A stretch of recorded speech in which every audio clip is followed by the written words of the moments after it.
E aí, pessoas, beleza? Bom dia, boa tarde, boa noite, tudo tranquilo? Onde vocês estiverem nesse mundão de Deus, tudo em paz, tudo legal? Se você estiver em São Paulo, se você estiver no Rio Grande do Sul, se você estiver em Roraima, se você estiver, sei lá, ou no interior de São Paulo, Brasília, se estiver no Goiás, ó, muito obrigado por você estar aí no canal Paulo Dharma 1970, assistindo o meu vídeo. Muito obrigado mesmo. Agradecendo também a Deus, né? Porque sem Deus nós não fazemos rigorosamente nada.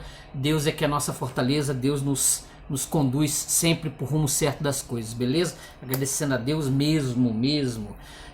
Curte o vídeo, né? Curta o vídeo aí. Você que tá aí, né? Curta o vídeo. Se inscreva no canal aí, ó. Se inscreva no canal. Tá aqui Paulo Dharma, @PauloDharma 1970, que é o meu Instagram, beleza?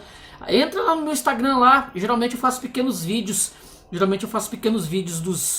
Uns shots com os vídeos aqui que eu operacionalizo aqui no canal. Então eu faço uns pequenos vídeos lá. Dá uma olhadinha lá. Você que não conhece, dá uma olhadinha no meu Instagram. Porque meu Instagram é só mesmo de trabalho. Não vai encontrar lá férias de viagem lá nas ilhas paradisíacas, não sei aonde. Não vai encontrar. Geralmente é só focado nos livros que eu não tenho nem dois, nem três. Só tenho um Instagram.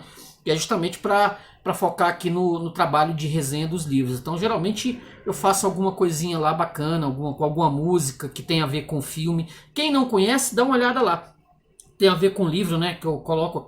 Geralmente tem as postagens que eu faço, geralmente eu uno a música com o livro. Geralmente eu não fujo muito da regra, não. Eu uso alguma coisa que tem a ver com o tema com o livro, né? Com o assunto do livro. Dá uma olhada lá, é muito legal. É uma das coisas que eu mais gosto de fazer, me divirto pra caramba fazer, procurar música, unir a música com o livro. Eu acho isso bacaninha, eu gosto disso. Então curta o vídeo, se inscreva no canal se você quiser ajudar o canal, 988-290-767-91. Já te peço, já agradecendo, né? Se você puder ajudar o canal, eu agradeço bastante, porque com essa ajuda é que eu consigo, né, aí continuar a vida aí, porque a vida não tá fácil, a gente sabe que não tá fácil, e geralmente pedir dinheiro para as pessoas é sempre complicado, né? Mas a gente humildemente, né, pede passar o chapéu, né? A gente passa o chapéu porque é a nossa condição de existência, né? Então a gente faz um trabalho e se você puder ajudar, eu agradeço bastante, beleza? Então curta o vídeo, se inscreva no canal, comenta, se quiser apertar o sininho e aperta o sininho e a gente volta já. A gente vai aqui, ó, mexer hoje com Star Trek, ó, beleza? Hoje é Star Trek que a gente vai falar aqui um pouquinho, beleza? Então a gente volta já depois de passar passar aí o nome daqui do canal, beleza? @Paulo Dharma 1970, o canal Paulo Dharma 1970 no YouTube, beleza? Então a gente volta já, valeu!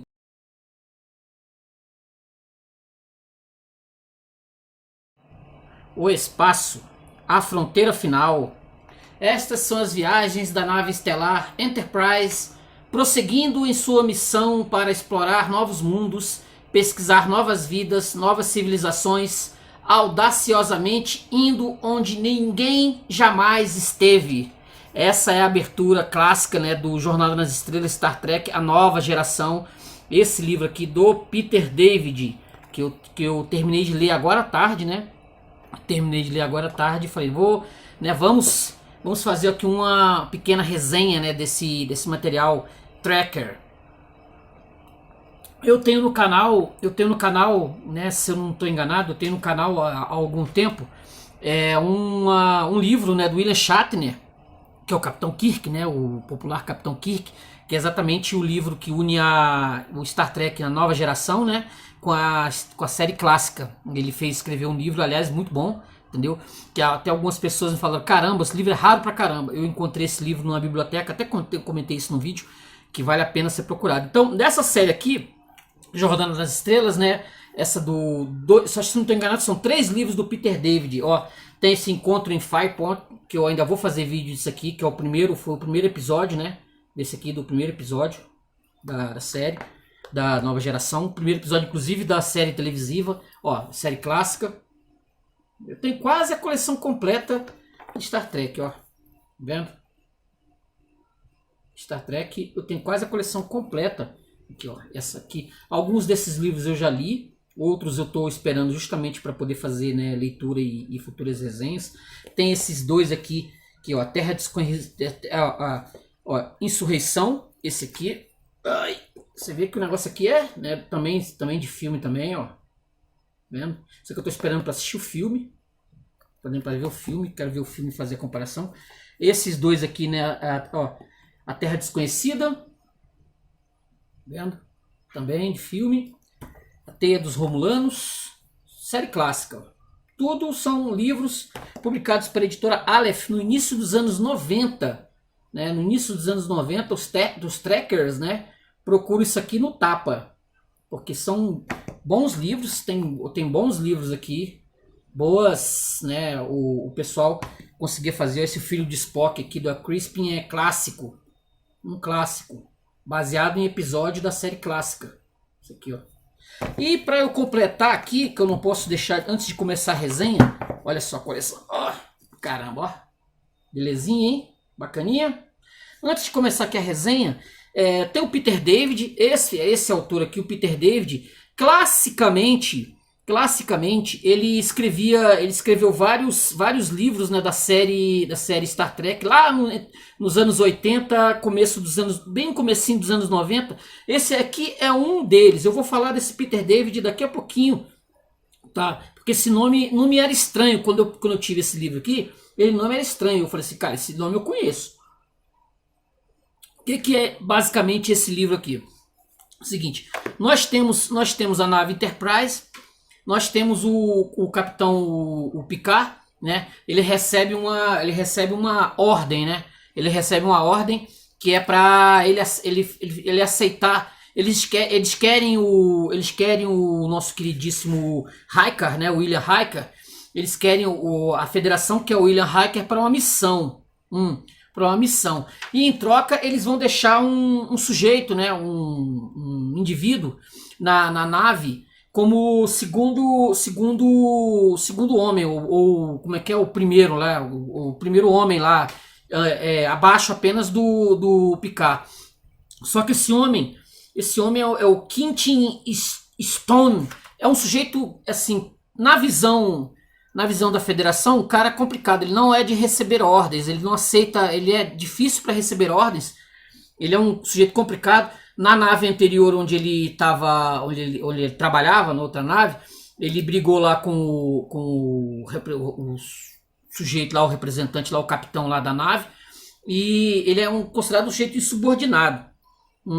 Aí a Federação pede pro Picard na Enterprise, já que vai ter uma missão pro Riker, colocar esse Quentin Stone lá no lugar do Riker por um mês. Para dar pro Picard dar umas ideias. O Picard é um sujeito meio complicado. Ele é levado muitas vezes pelas emoções dele, né? Ele é um jeito muito emocional. Então ele não é muito um bom professor, não. Me lembra aquele indivíduo que vai ensinar uma pessoa a dirigir, né? Ele sabe como ensinar, ele sabe como dirigir, aí ele se propõe a ensinar essa pessoa a dirigir. Fica complicado. Porque você pega um cara com tendências a ser insubordinado, não é de acatar ordens. Aí você coloca na nave, vai dar confusão, né? Vai dar confusão, é básico. Esse Quentin Stone, ele tem uma história no passado em que ele foi ajudar, ele era um cara, né, de boas, muito bom, sujeito sabe de tudo, sabe mexer com um monte de coisa, valente, não sei o que. Ele vai para uma missão onde tá lá, são sequestrados lá umas pessoas lá, e parece que a esposa e a filha, um negócio assim, meio nebuloso, a esposa e a filha estão lá nesse planeta, e ele acata o primeiro mandamento lá, o primeiro regulamento lá, que você não pode interferir no planeta de forma alguma, primeira diretriz, você não pode interferir no planeta de forma alguma nas situações, embora a gente saiba que há interferência sim, e ele acata essa ordem e vê muitas pessoas serem mortas, e a Federação não tomar nenhuma providência, e ele também não, ele acata. E ele acaba sofrendo porque a mulher e a filha morrem na brincadeira. E isso traumatiza ele pro resto da vida. Ele fica bem mal. Entendeu? Ele fica bem mal. Ele passa a não ter mais emoções. Ele é como se fosse considerado um psicopata. Ele é uma espécie de um psicopata, um sujeito incapaz de ter emoções. Quer dizer, ele se joga na aventura, se joga no meio de um tiroteio assim, sem nenhum problema. No geral, ele resolve os problemas.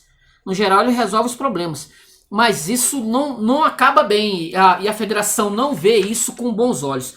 Nós temos nessa história, né, óbvio, Jean-Luc Picard, temos o William Riker, temos o Data, né, óbvio, não pode faltar o Data, tem a Dana Troy, a Betazoide, né, que ela é capaz de sentir as emoções do outro, temos o George LaForge, temos o Worf, que é um Klingon, né, quem acompanhou alguns episódios, quem assistiu algum filme, quem viu Star Trek Nova Geração sabe, New Generation sabe do que eu tô falando, né? Tem o Wesley Crusher, o chato, né? Ele é extremamente chato, né? O filho da doutora Crusher, que é a médica, né? Beverly Crusher. É até aqui na história que o William Crusher, nossa, ele entra, ele é um típico adolescente. Na série ele vai sofrer um processo de transformação, né? É assim, bem chatinho, bem mala, e quem assistiu a série sabe do que eu tô falando, e essa é considerado uma maleta da série, o adolescente. E ele aparece na história assim, meio que pra encher o saco. Tem a tradução do Ederli Aparecida Fortunato, essa é uma edição da editora Aleph. Então são esses os personagens principais desse livro. Então, voltando à Vaca Fria, esse Quentin Stone, ele vai ter que apresentar vai ter uma missão, né, de última hora, que vai estar no planeta Kulinan. Um governante lá, ele tinha virado para a população e virou para a população: olha, vocês podem, eu tô há 20 anos aqui, sei lá, 20 e tantos anos aqui no poder, e eu agora estou cansado, e eu quero me desligar do poder, e vocês instaurem aqui uma espécie de república aqui com voto, tal. Aí a população, né, beleza, você já estava meio de saco cheio dele. E esse sujeito, quando a partir do momento que ele vê que a população se volta contra ele, beleza, nós não queremos você não, nós queremos uma república, nós queremos eleições livres. Aí ele enlouquece. Ele simplesmente pega os embaixadores da federação, faz de reféns, diz que vai matar os embaixadores um a um, se a federação e a Enterprise não conseguirem convencer a população a voltar atrás, por exemplo, e ele voltar ao governo. Uma coisa assim meio de maluco. E aí esse Quentin Stone, ele é instruído a descer, né? Ele vai descer lá com a Dona Troy, só o Picard que vai ficar, entendeu? O Picard não vai participar dessa missão, ele estava até pensando em participar, mas vai lá o Data, vai estar o Worf, eles vão descer, e esse Stone vai bater de frente com esse tirano, esse maluco, vai bater com esse de frente, vai ameaçá-lo de morte, vai apontar uma arma na cabeça dele, entendeu? Se ele não libertar os embaixadores, e aí os embaixadores são libertados com essa ameaça. Só que, obviamente, o Picard não gosta disso. A Dona Troy, ela tá tentando adentrar a mente do Stone para saber de qual é dele. Assim, mas ela percebe que ele só blefou com isso. Ele não, em nenhum momento ele ia realmente matar o indivíduo. Mas isso fica assim, para os outros, óbvio, isso fica muito estranho, coisa de psicopata. Ele ameaça matar o sujeito, e vira, se você quiser matar os embaixadores, você mata, o problema é seu. Mas é o seguinte, eu não vou voltar atrás, você vai morrer. Aí o sujeito acaba libertando os embaixadores e acaba sendo preso. Essa parte do Stone. Nós temos a parte também do Riker. O Riker, ele vai para um planeta, vai ter um planeta chamado Paraíso Selvagem, que é exatamente o nome do livro. Paraíso Selvagem. Ele vai para lá, que tem um amigo lá que ele tá casado, né? Tem um amigo que ele tá com lá, o Jackson Carter, que tem uma esposa, Eleanor Carter, e tem uma filha, né? Steph Carter. É um planeta muito gelado, muito gelo. entendeu? Tá lá, ele há 15, 16 anos que ele conhecia esse sujeito, fazia bastante tempo, 16 anos que ele não via, que ele saiu de casa, o Riker saiu da casa dos pais, saiu do controle dos pais com 16, 17 anos de idade para mudar a vida, e ele acaba encontrando, né, depois de tanto tempo, esse sujeito, esse Jackson Carter. Eles travam conhecimento, tal, tem uma filha adolescente. O planeta é um planeta bem rústico. Esse Jackson Carter ele vira pro Riker e diz que o Riker é um sujeito fracote, né? Porque ele tá há bastante tempo nessa Enterprise e ele não tá vivendo as durezas, né, da existência, a vida dura, a vida difícil do planeta, por exemplo, que faz com que o sujeito seja forte, seja inabalável. O Riker meio que não concorda com isso. Mas e esse planeta tem umas criaturas estranhas, umas chamadas coisas selvagens, que é uma espécie de urso, uns bichos bem ferozes, que o planeta tinha feito umas experiências genéticas, e essa experiência genética saiu fora do controle. Os animais são extremamente perigosos. Esse Jackson Carter disse que essas criaturas tinham sido extintas, exterminadas, mas não foi isso que o Riker vai perceber. Inclusive o Riker, logo quando ele basicamente chega, a cabana onde o casal mora, lá junto com o adolescente, é atacada por um bicho desse. Exatamente essa criatura da capa aqui, que o próprio Peter David ele diz aqui na história que acontece realmente. Acontece esse encontro dos dois aqui, do William Riker com essa criatura, espécie de urso, uma criatura extremamente perigosa, perigosíssima, e eles vivem em bandos. A cabana é atacada, mas o Riker consegue botar a criatura consegue matar a criatura, né, uma das criaturas. Aí o sujeito, o Jackson Carter, diz: não, agora isso aí praticamente deve ser um dos últimos, não tem mais. O William Riker sai para fazer uma coisa na cidade. Aí quando ele volta, o casal, né, tinha ido para fazer umas experiências junto com a filha, lá no outro lado do planeta. E o Riker fica lá esperando, espera 1, espera 2, espera 3 horas, espera 4, espera várias horas, não aparece o casal. Aí ele começa a ficar agoniado. Aí ele vai atrás de um sujeito chamado Mark Master. Esse Mark Master aí conta para ele: olha, eles foram fazer uma missão. Eles foram numa missão longe daqui e uma hora eles vão voltar. E eles não voltam. Aí o William Riker vai atrás. E aí ele fora dos confortinhos, né? Tem os confortinhos da Enterprise. Ele vai ter que usar uma espécie de uma lagarta, né? Para poder uma lagarta, um veículo que usa, né? Que adentra, que consegue andar nas tempestades de neve. Mas um veículo bem rústico. Ele vai com essa nave. Esse Mark Master, ele sabendo que o William Riker vai ter problemas, ele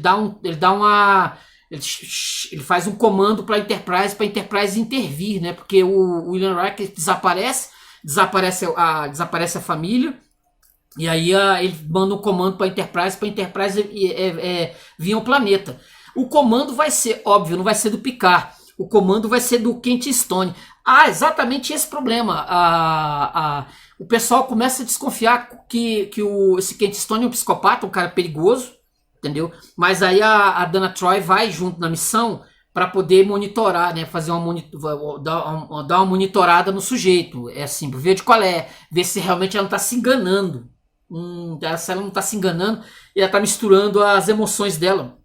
Porque o pessoal desconfia que ela tá sentindo uma espécie de atração por esse Kent Stone. Ela já sente uma espécie de atração, ela aqui na capa, né? Ela sente os dois têm uma atração mútua, né? Se eu não estou enganado, eu posso estar enganado, mas acho que nos filmes eles chegaram a se casar, entendeu? Eu posso estar enganado, mas o que eu assisti um filme de 2001, eu acho que eles se casaram, mas se eu tiver enganado, me corrijam, beleza, trackers? Me corrijam, mas eu acho que os dois eles se casaram, a Betazoid com o William Riker, entendeu? Então ela tem uma ligação com ele. E eles chegam no planeta, eles vão atrás do Riker. O Riker tá perdido lá. Aí ele vai descobrir que o Mark Master e a esposa, o Mark Master foi pego pelas coisas selvagens, né? Ele foi morto. A menina, né? A menina Steph Carter, junto com a mãe Eleanor, Carter, elas conseguem fugir a tempo do William Riker chegar, mas a nave, a arma phaser, né, do Riker, ela tá com pouca bateria, essas coisas de bateria, né, as energias que não são renováveis, né, a gente pode fazer viagens interplanetárias e ir para os confins do universo, né, indo aonde nenhum ser humano jamais esteve, indo aonde nenhum homem jamais esteve, mas o phaser ele é recarregável e na hora das situações bem extremas, o phaser tá sem carga. Isso vai ser um dos motivos lá, porque vai acontecer as mortes, o Jackson Carter vai morrer, e a gente vai ficar com a impressão de que a Leonora Carter também morreu também, porque ela é atirada de um penhasco lá, por uma dessas coisas selvagens, e vai ficar o William Riker. O William Riker vai conseguir salvar a menina, a adolescente. Eles vão ficar numa caverna, eles não sabem, obviamente, que está vindo a Enterprise, que a Enterprise está vindo para salvá-los. Mas aí eles descobrem, obviamente, né, que o pessoal da Enterprise descobre que a Eleanor Carter não morreu. Ela ficou muito ferida, perde uma mão, ela não fica bem no negócio. O que acontece? Aí é que tá um negócio engraçado da história que eu achei legal. Você fica, claro, quem lê, entendeu? Quem lê, eu fiquei na dúvida se por um acaso, né, o Peter David ele ia adentrar naquela ideia de que o sujeito era realmente um psicopata, entendeu? Ele era um cara diferente. Eu entendo que existam pessoas diferentes nesse mundo, pessoas que não são propriamente psicopatas, mas que são muitas vezes indiferentes às lenga-lengas do mundo aí. Um estoico, por exemplo, a gente sabe que um estoico, ele muitas vezes, o estoicismo é uma filosofia muito forte, faz com que muitas pessoas sejam bem indiferentes às lenga-lengas da vida aí. E eu até cheguei a pensar nisso, mas como ele sofreu bastante, ele tem até um chicote, né? Ele tem um chicote da qual ele fez uma cicatriz, ele mesmo se automutilou. Então eu fiquei pensando se por acaso o autor ia cair nessa balela, porque o pessoal, assim, para mim pelo menos há uma antipatia feroz a essa coisa, essa ideia, né, fechada, né, de comando, de ordens que a federação, né, que coloca, você não pode interferir.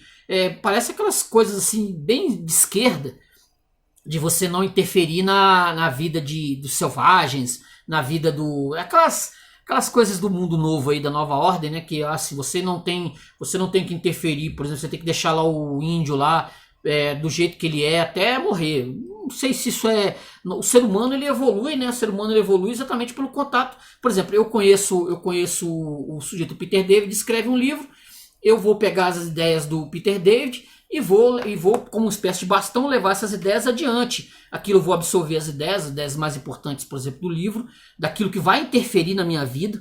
Uma leitura de um livro, ela vai interferir na minha vida, não tem como, não há não interferência. Esse Stone, ele é contrário a essa ideia. Como ele sofreu, como eu digo, como ele sofreu lá atrás bastante, justamente por conta de não interferir, né? Não interferir, você não interfere, ele simplesmente traumatizou, ele não segue mais essa lenga-lenga. E aí, por isso eu fiquei na dúvida se o Peter David escreve bem, né? Escreve bem. Ele vai deixar você na dúvida. Ele vai deixar você na dúvida se por acaso ele é um doido mesmo, um louco, psicopata, ou coisa que o valha.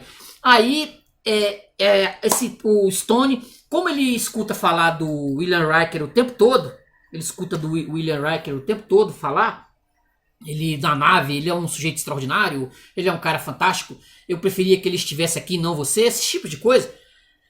Ele não vou dizer que ele cria uma birra, mas ele quer conhecer esse sujeito. Ele quer saber quem é esse cara, quem é esse William Riker, que é uma espécie de um sujeito extraordinário, que a Dona Troy é apaixonada. Quem é esse cara? Aí ele vai para essa missão, ele vai lá nesse planeta, né, o Paraíso Selvagem. Ele vai lá, aí o William Riker tá nas últimas. Ele tá sendo uma coisa selvagem, tá atacando ele, o líder lá do bando. O phaser dele foi pro buraco. Aí a cena final é muito boa, te deixa na dúvida. O William Riker cai, né? A coisa selvagem derruba ele num penhasco. Ele fica só segurando pela mão, entendeu? E aí o Stone chega lá e segura ele. E bota toda a força dele no segurar. Aí a gente fica naquela ideia, né? Ele faz um discurso. Ele faz um discurso sobre as qualidades, né? Ele conta a história da vida dele pro William Riker. Entendeu? Vai lá contar a história da vida dele, o que aconteceu com ele lá no planeta, no tal do planetinha que ele sofreu lá. Conta a história e aí a gente fica, será que ele vai largar o William Riker? Não, ele só queria conhecer o sujeito, ele queria conhecer o Riker, aí ele salva o Riker, traz pra cá, o Riker acha isso esquisitíssimo, né? Coisa de maluco, né? Óbvio, coisa de doido. E aí salva a missão, né? A missão é concluída. Eles voltam para a nave. Aí esse Kent Stone pede demissão.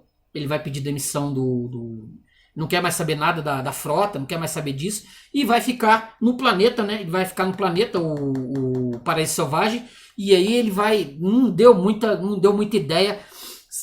Ele vai ficar juntamente com a Eleanor Carter e a Steph Carter, a esposa e a filha do Jackson Carter. Basicamente, essa é a história de Paraíso Selvagem. Um livro que eu gostei, tá? Um livro que eu gostei bastante. Fugiu bem da linha do... Assim, parece muitas vezes ser chato, mas é por conta dos personagens do Nova Geração que muitas vezes não ajudam. O Picard, ele chega a ser chato muitas vezes com essas questões de regras. E isso é realmente uma coisa que me irrita. Olha aqui umas passagens aqui do livro. Ó. Quando a reunião foi suspensa minutos depois, Picard fez um pequeno gesto para Troy. Diana já estava tão afinada com o capitão que já havia sentido seu desejo de falar-lhe em particular, antes dele dar algumas indicações. No momento em que as portas se fecharam atrás dos outros, Picard virou-se para Troy. Bem, conselheira, impressões?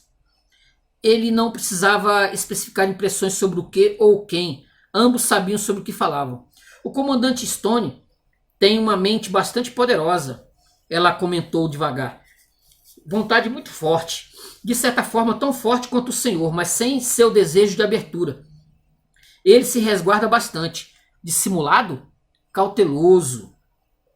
Ele está escondendo alguma coisa. Ela sorriu. Não estamos todos? Ele assentiu e levantou-se de sua cadeira. Caminhou até a parede lentamente. Chegando à escotilha, observou as estrelas que corriam para longe deles. Até onde poderiam examiná-lo? Eu não farei de modo a violar seu direito à privacidade. Ela falou inflexível. Não pode me dar tal coisa, capitão. Nem iria fazê-lo, assegurou-lhe. Ele hesitou e Troy comentou. A gente está preocupado. Concordando, Picard voltou-se para ele e disse: o comentário geral na frota é que nosso comandante Stone é um caso de síndrome espacial. Aí já vem a psicologia, né? Acha que ele é louco? Alguns têm essa opinião, sim. Então, o que em nome dos céus ele está fazendo numa posição de poder em uma nave estelar? Porque, Picard disse, não tem provas. O que acha disso, conselheira? A melhor estimativa, o comandante Stone é são? Sim. Ele está louco? Não.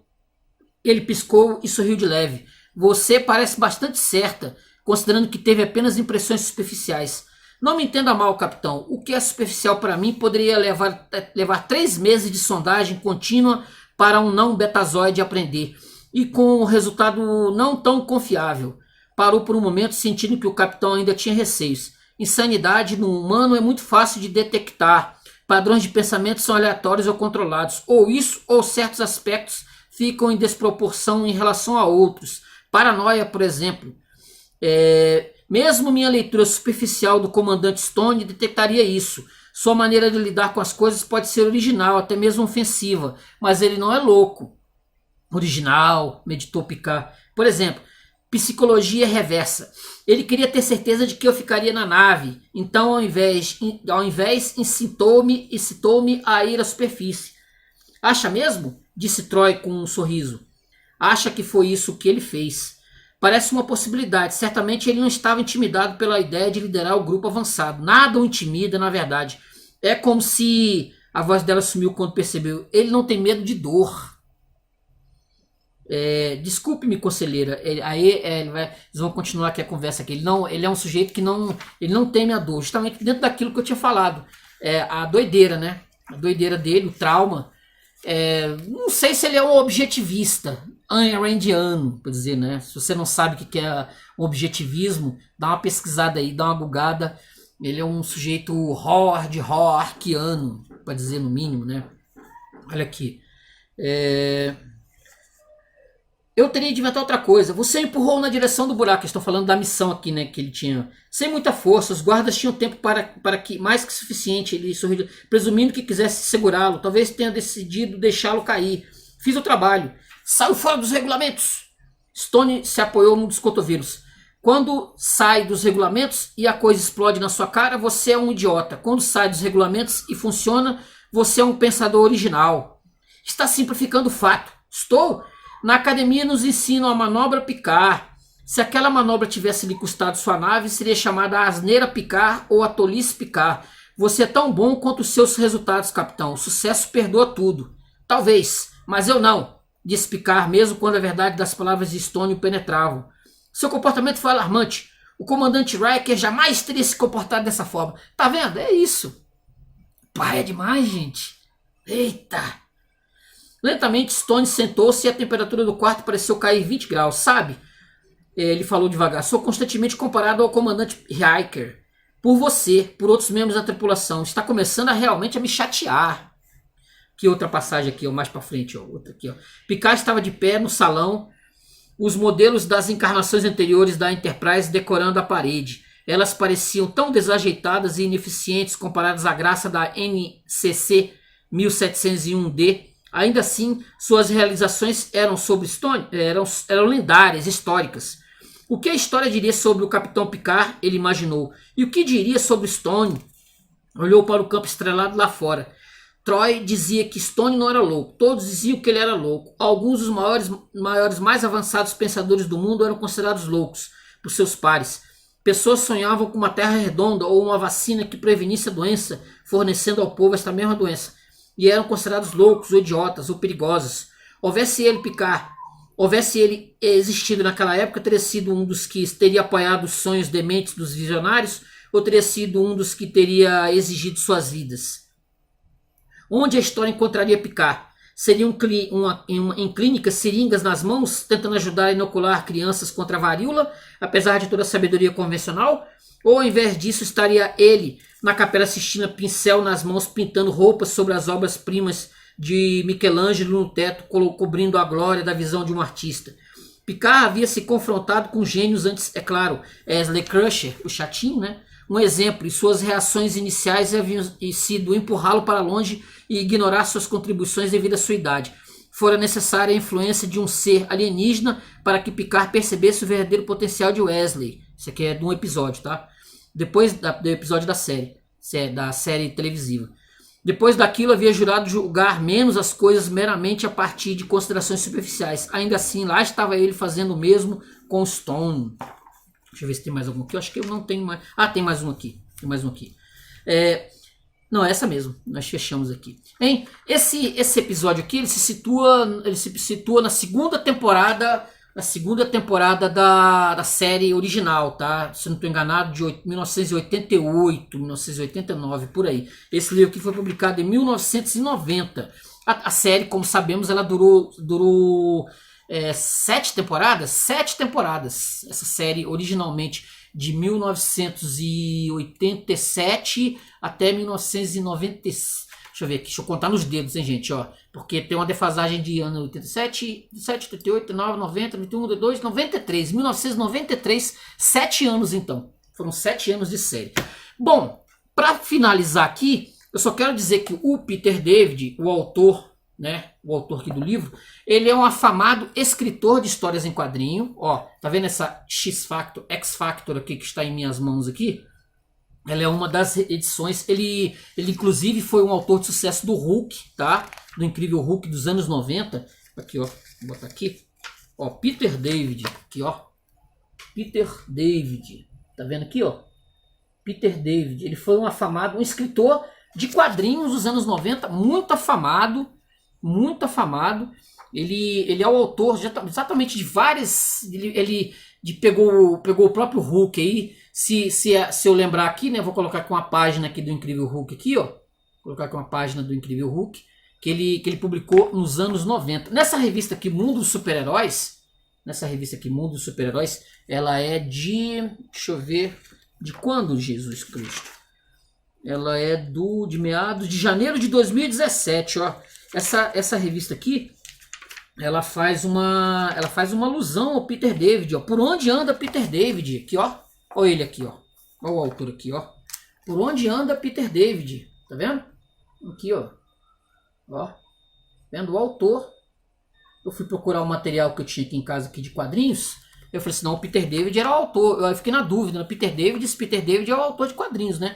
Ó, conhecido por seus roteiros bem-humorados, escrito por Leonardo Vicente, tá nessa revista. Conhecido por seus roteiros bem-humorados, David fez muito sucesso nos anos 90 nas revistas do Hulk, A Fase Cinza do Herói, cultuada até hoje, Homem-Aranha 2099, personagem futurista que criou em 93, tá vendo? Ele é criador do Homem-Aranha 2099. E nas diversas versões da equipe mutante X-Factor, X-Factor, que escreveu até 2015. Vendo essa aqui? Tá vendo, ó? Isso aqui, ó, até 2015 ele escreveu aqui nessa revista. Seu currículo tem bem mais trabalhos na Marvel graças a um contrato de exclusividade com a editora há mais de uma década. Mesmo assim, volta e meia, David é liberado para outros trabalhos. Em 2006, por exemplo, o roteirista teve um ano extremamente produtivo. Assumiu a revista do vampiro Spike, um spin-off da série Angel pela IDW, lançou a minissérie Spike vs Drácula e resgatou sua criação Fallen Angel, publicada antes pela DC e agora pela IDW, sobre um anjo-mulher caído que tentava se redimir. No mesmo ano, também desenvolveu a aventura medieval Red Sonja vs Tulsa Dawn para a Dynamite.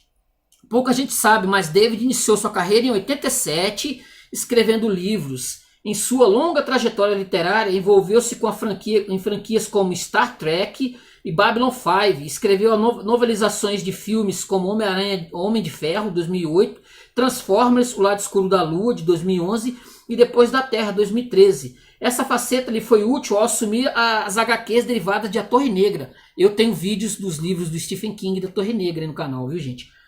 Ele escreveu a Torre Negra pela Marvel. A série de livros também foi inspiração para David criar a sátira Sir Apropos of Nothing, de 2002, sobre um nômade trapaceiro em aventuras recheadas de citações em outras obras. A propósito, teve 3 livros, vários contos e também uma minissérie em HQ pela IDW em 2008, todos escritos por David. O roteirista passou por consecutivos problemas de saúde. Em 2010 operou uma hérnia de disco. Em 2012 sofreu um derrame que o deixou bastante debilitado, com problemas de visão e com a perna e braço direito praticamente paralisados.